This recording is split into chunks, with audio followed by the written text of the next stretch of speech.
I'm Hannah Mulder. I'm a theatre maker. I write and direct shows, pieces of work. I always had a kind of urge and a desire to make work that was sort of more directly addressing and talking about the climate crisis, the polycrises that we are in. So it's called Unstoppable, and the tagline is a beginner's guide to making an possibly glorious future. The is in brackets. I've been really inspired by the work of the Global Systems Institute in Exeter, and also my partner, Robin de Carteret, who runs something called Systems Games. So he uses games and interactive activities to help people understand, sort of have an embodied experience of understanding things like systems thinking and complexity science and tipping points. And so GSI, the Global Systems Institute, is looking at both the sort of negative Earth system tipping points, but also positive social tipping points. And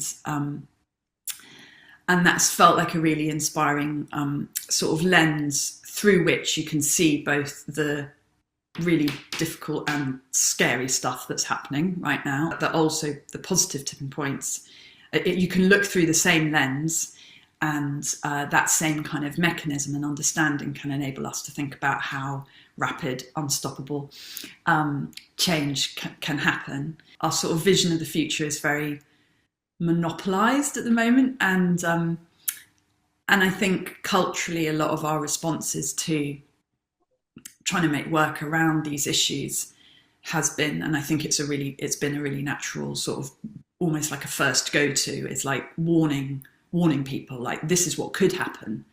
And so we've had a lot of stories that tell dystopias, and I'm trying to do the opposite, and tell not the utopias either, where we've magically got there and we've no idea how, but to tell the through-topia narrative. So to actually use story as a way of mapping out and kind of rehearsing, like what are the pathways, how can we get there? I guess because I'm a theatre maker, I'm often seeing things through that lens, and I'm on the hunt in a way for stories that can speak to this, and that can kind of tell stories that are meaningful around this material and around like what we're with at the moment, what we're having to grapple with as a like human global culture.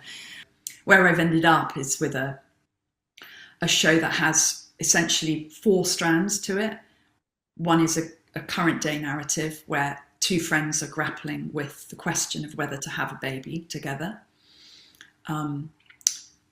One strand is a sort of young couple flirting in multiple possible futures. And then there's a strand of characters from a positive regenerative future thanking us for things that we are doing now. So we in the audience are the now. And then there are these characters from, in my mind, they're in 2100. And that is in a way the through-topian piece, because there we get like the clues of like, okay, how did this happen? What are we doing now that enables their world?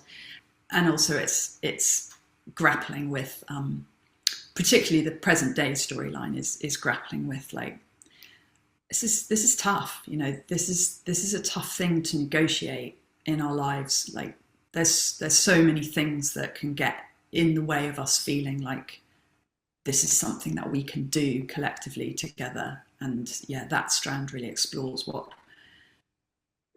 are the things that we do internally to manage our feelings of terror, and how we can empower ourselves to act. And when I say act, I also mean like stop or slow down or shift or tell ourselves a different story. Like acting doesn't just have to be like doing the thing, although that can be part of it as well, in the face of this sort of uncertainty that we find ourselves in, because we can't know, can we? We can't know if what we're doing right now will work, and in a sense that's the heart of the play, really. Like how do we